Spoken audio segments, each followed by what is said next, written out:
and welcome to another update on the Oskil front. As you can see, the Ukrainians have managed to conduct another major breakthrough here in the northern area, which is about an advance of about 15 kilometers towards Kislivka and Pershutevneve, which is across where Kupiansk is located on the both flanks of the Oskil river. This means that the Ukrainians have managed to capture all the villages by the river line, allowing them to have a large bridgehead, and allowing them to conduct further offensive operations across the river line. So the situation right now is that the Ukrainians are trying to push across the river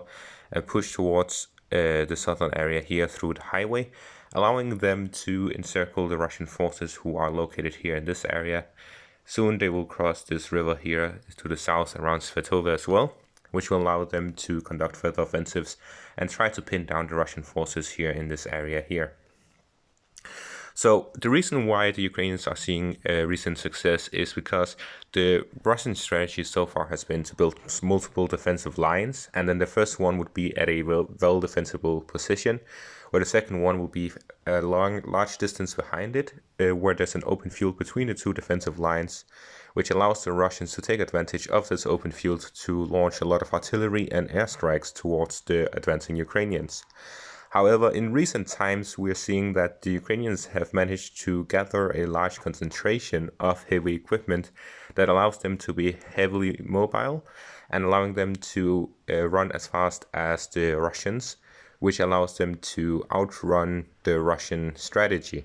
The reason why the Mongols succeeded with this strategy was because they could ride their horses and shoot backwards while they were riding. However, artillery can't shoot while it's driving. This means that the Russians cannot outrun the Ukrainians, which means that the Ukrainians are nullifying the advantage Russia gets with this defensive strategy.